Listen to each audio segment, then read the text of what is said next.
Hey guys, Political Junkie 2414 here, and welcome back to my next 2022 race video. So today we're going to be covering not just a Senate race, but a governor's race. We're going to be doing, a state, per video in pairs for the Senate race and the governor's race if I find them important enough, but both to talk about. Of course, you're not going to see a video on Connecticut governor. We're really close to the midterms. And I don't have much time on my hands, so I'm just going to be making videos about what are the most important races so today we're going to be covering the state of Nevada. Nevada is a state where we have some pretty competitive elections, as you can see on 538, the Senate election between incumbent Democrat Catherine Cortez Masto and the Republican nominee, former Attorney General of Nevada, Adam Laxalt. Sorry.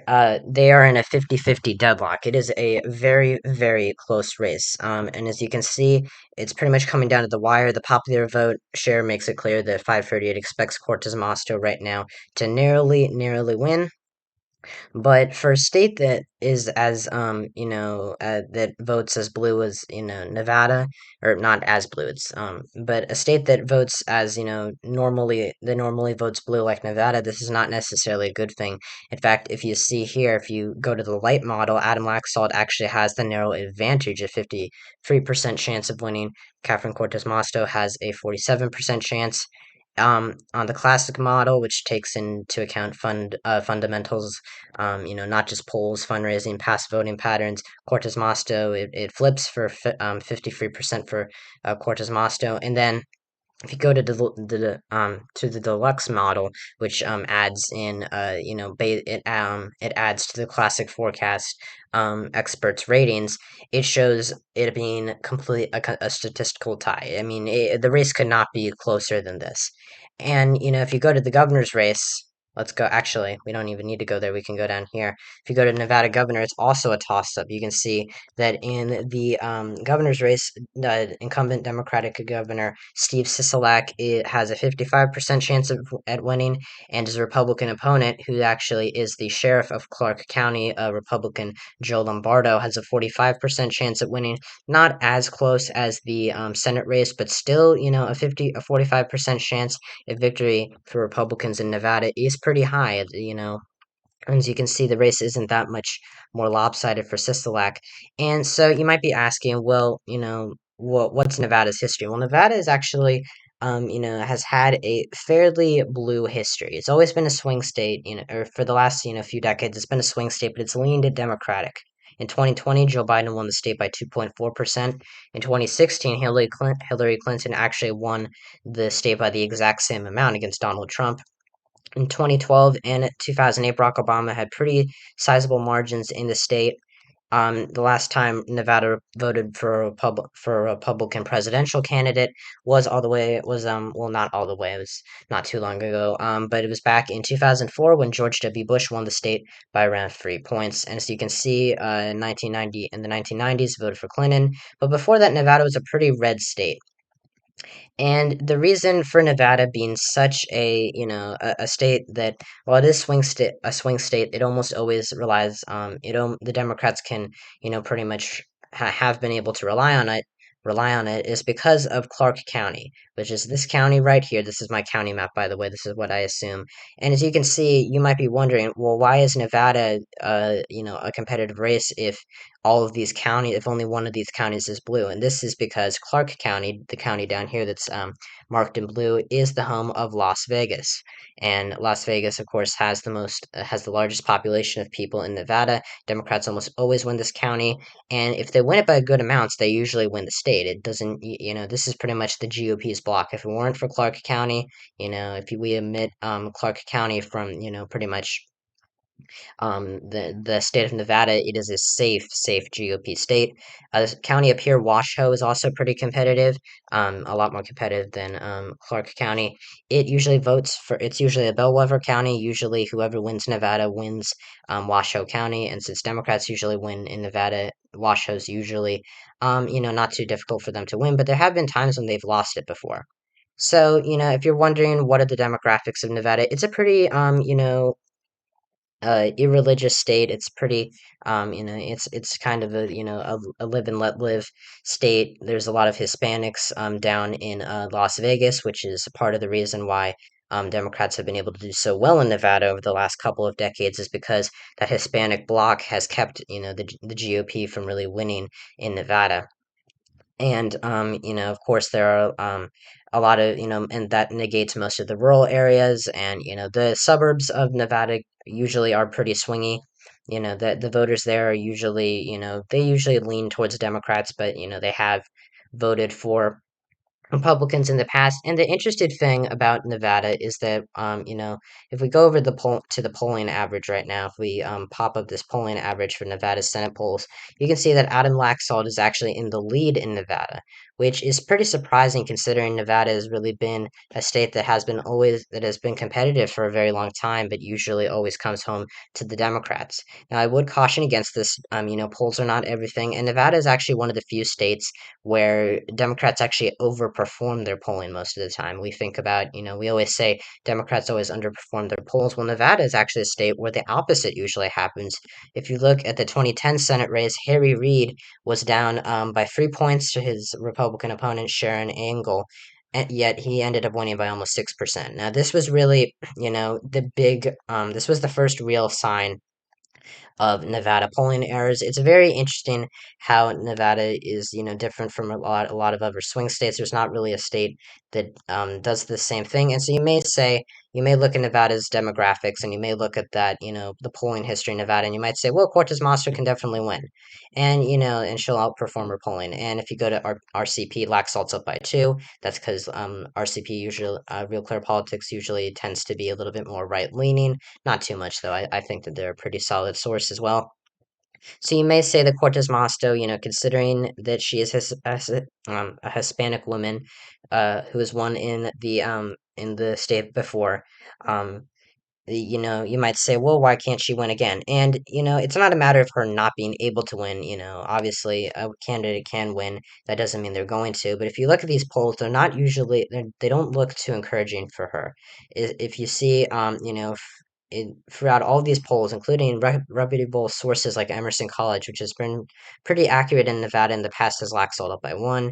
The Trafalgar Group, which actually has not had that great of a track history in Nevada, they've um, predicted Republicans would win the 2018 races in Nevada. They did not. They have Laxalt up by 4. Data for Progress, which is a Democratic-sponsored pollster, has Laxalt up by 1, which should be concerning for Democrats. But after they messed up New York 19, they said Molinaro was going to win by 8. So I don't really believe that too much. I wouldn't take that into effect. Insider Advantage, which is a Republican-sponsored poll, has Laxalt up by 3. CNN, their likely voter poll has Laxalt up by 2. Registered voters, though, which tend to lean more Democratic, has Cortez Masto up by 3. So it's really a tight race here in Nevada. If you look at the polling averages, Nevada is also the closest state on the map, and it usually does vote to the left of some of these other competitive states this year, like Pennsylvania, Georgia, Arizona, New Hampshire. But it looks like it's actually going to be the closest state this year. We can also go back and look at some of the other polling errors in Nevada just to kind of help you guys get that into your consideration. As you can see, in 2016, Hillary Clinton actually outperformed her polling data in the state. Trump was supposed to win the state by about 1. Clinton won it by 2.4. So this is not just, this was not just a fluke in terms of Nevada polling. This has happened time after time. If we go to the 2016 Senate, I don't know actually what the average was. Cortez Masto actually outperformed her polling, slightly, but she did underperform, I think, a couple of the polls. Joe Heck was a good candidate for the GOP. He was, of course, a former congressman, but he was not necessarily he wasn't an astounding candidate, but he also wasn't a terrible one either. If you go to 2018, though, let's look at the governor races. Here's Adam Laxalt, the same guy who's running for Senate now, against Steve Sisolak, the current governor. He was supposed to win this race by about half a point. He lost to Sisolak by 4. So, you know, Nevada is a really weird state in terms of polling because it almost always overestimates or underestimates Democrats. The only time that it really didn't was in 2020. I know Biden, Real Clear Politics here says that Biden outperformed his polling average, but when you look at 538's polling, he actually did worse. Nevada was a state that was hit really hard by the COVID pandemic, though, and so not a, and a lot of the college campuses in Vegas were, not in session, and so that made that didn't really help young, voters to, like college voters to come out and vote. And so Nevada actually ended up being closer than what was expected. If you go to 538's average, which I won't pull up here, but Biden was up by 5 points. He only won Nevada by 2.4. And so Nevada, you might say, is a pretty inelastic state, or unelastic state. Um, it's pretty stagnant. And as you can see in 2016, Cortez Masto won by the 2.4 magic number in Nevada. And she could act, and if she wins by 2.4% in 20 in this year in 2022, that would be just so funny to see Nevada vote by for Democrats by 2.4% four times in a couple of decades, or not in a couple of years. So as you can see, I have the race late rated as a toss-up, and I know that looking at some of this data, makes you think, well, Cortez Masto is pretty, Cortez Masto and Sisolak are probably going to do better than they think, and I don't think that Laxalt's up by 1% in Nevada. I think that if anything, he's up by like 0.5 or 0.3%. I think that Nevada is going to be really, really close. But you can see that Laxalt has taken a lead. He took the lead on October 1st. He had not been in the lead since, May. So he really was struggling against Cortez Masto. I had Democrats. What's going on? Oh, there you go. That's why it's not turned on. Sorry about that. I guess I turned off the charger. My computer was telling me to turn it on. Anyways, Cortez Masto seems to have lost a little bit of her steam, and now Laxalt has taken the lead. And I know, Nevada is a state where Democrats usually outperform their polling, and it is a very pro-choice state, and so you might say, well, Cortez Masto is going to, be helped by that, and Hispanics are going to turn out for her at a higher rate. Nevada was, Clark County was actually narrower in 2020 than 2016, which I imagine was because Hispanics, across the country had a shift towards Trump. Hispanics tend to move more towards incumbents, and Nevada proved that. I think Hillary won the state by, or not the state, she won Clark County by 11 points. I think Biden only won it by 9. The reason why Biden won Nevada, though, was, and he kept a healthy margin in Clark County, was because it was, because of white suburban trends. While, Biden didn't do as well with Hispanics as Hillary Clinton did, he was able to offset that um, by bringing out more white suburbanites to vote for him who had been turned off by Trump. And that's exactly why he won in Nevada, to cancel out, he counteracted those shifts with Hispanics. And Laxalt is someone, to give a little bit of information on Adam Laxalt, he is the grandson of former Senator Paul Laxalt, who actually held this very Senate seat back in the 1970s and 80s, and he's actually the son of Senator Pete Domenici. I've haven't talked about this on my show, or not show, channel. But Laxalt's actually the son of the senator from New Mexico, Pete Domenici. You might be wondering, well, wait, he has no connection with him. Well, actually, what ended up happening is that Laxalt's mother, and that this was made public years ago, but I haven't really seen a lot of people talk about it recently, but it is something that I've known for a while. And when I searched up Adam Laxalt, he was. It said that he was related to Pete Domenici, and what ended up happening is that his mother, Paul Laxalt's daughter, I forget her name, she had an affair with Domenici in the 1970s, and the product was Laxalt. So he is actually, and this was revealed when, I think, when he was running for Attorney General back in 2014. And another thing to point out about Laxalt is that while he is, he does have some issues. He only won his attorney general's race in 2014 by about a point. I think it might have even been less than that. And he's already lost a statewide race. The economy in Nevada is not, or well, I guess I won't talk about that right now. My brain is actually pretty scattered. But Laxalt is, someone who has that name recognition, And he's not, really that controversial of a candidate like some of these other GOP nominees are in Pennsylvania, Dr. Oz, Herschel Walker in Georgia, Blake Masters in Arizona. Laxalt was caught on a hot mic, talking about how he supported the overturning of Roe versus Wade, and Nevada is like a state where abortion is pretty much, wholly legal. It's a very pro-choice state. It's but Republicans do tend to do very well down ballot in Nevada. It looks like that Joe Lombardo is going to do very well in the governor's race this year. And it really looks like Nevada is a toss-up on both the governor and Senate level. Personally, I have both of these races as tilt Republican right now. I know when I put out my prediction for Nevada on the Senate level just a week ago, I had it as tilt Democratic, but I've reconsidered, my position. I know that there's usually an overestimation of Republicans in Nevada, and it's happened a lot of the time, and I doubt that it's going to go the other way. But I really don't know if, Cortez Masto and Sisolak are going to be able to hold on. Nevada is a state that it's never really been that economically prosperous. Of course, it's a big state for the tourist industry, particularly because of Vegas. But a lot of the voters in Clark County, which is a county Democrats need to rely on, and they're going to win it this year. But a lot of the people there are really hurting from the economic crisis. And even in Nevada, a very pro choice state, voters, according to a poll, rank the economy as their top issue over abortion. Now, I'm not saying abortion's not going to play an effect and help Cortez Masto. I think it would be odd if it didn't help her, but I don't know if it's going to be enough to help her in Sisolak. Of course, on the Senate level, there may be people concerned that Laxalt would vote for a national abortion ban if it is to be passed, or if it is to be proposed, like Lindsey Graham seems to say it is, because he's pushing for that 15-week abortion ban in Congress, or at least, he made it public, his plans to do so. And personally, for I am not like some crazy fan of Adam Laxalt. I used to really hype him up as a very good candidate, objectively, but I'm not really a big fan of him. Personally, I am supporting Catherine Cortez Masto in this race. I know, shocker.